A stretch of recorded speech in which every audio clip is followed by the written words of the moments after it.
Welcome to Unfrazzle, a podcast for solo business owners with a big vision who are ready for a kinder, more sustainable approach to productivity.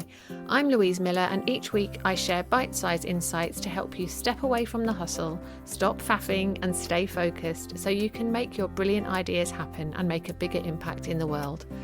So grab yourself a cuppa and let's get started. It was a Friday morning and I was utterly exhausted. There had been lots going on that week and the clocks had just changed, but my body clock didn't get the memo. So I'd been wide awake at around 4:30 every single morning.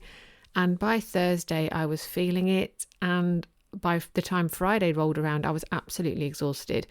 So there had been a few days towards the end of that week where I'd struggled to get things done, where I'd spent mornings at my desk and the time had drifted by in a haze of mindless scrolling, email checking, looking at the open rates on the latest email that I sent to my mailing list.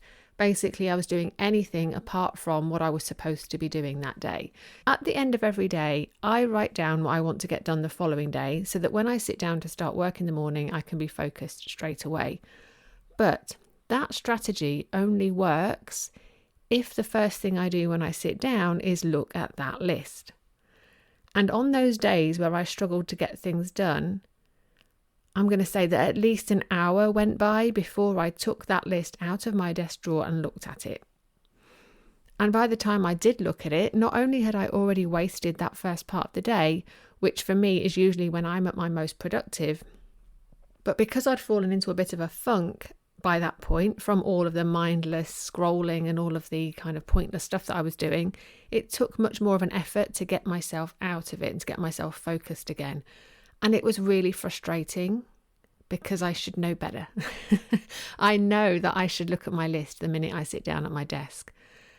And I also know that when I'm already tired, as I was that week, it's even more important that I use the tools that I've put in place to support me. Because at the end of the day, if I had looked at my list as soon as I sat down, I wouldn't have wasted all that time on activities that are utterly pointless. But more than that, I would have been able to notice how I was feeling and make choices about how I was going to spend my day based on that. I'd have given myself an opportunity to ask myself which of the things that I'd written on my list the night before really needed to happen that day. And I could have chosen whether to get some rest first and come back and do those important things later. Or I might even have looked at that list and decided that everything on it could wait, and I might have chosen to give myself a day off so that I could get some proper rest and recharge. If I'd have picked up my list at the beginning of the day and just taken that few minutes to check in with myself, maybe I would have gone out for a walk to get the blood flowing before starting work to give myself a bit of a boost of energy. You get the idea. I would have used that first part of the morning with intention and much more wisely than what I ended up doing, which was just bouncing around and scrolling and just making myself feel worse. So the next time you're tired, please don't do what I did. Take a look at your daily to-do list as soon as you sit down to work and then be really intentional about how your day unfolds. So I hope that this helps and I look forward to seeing you again soon.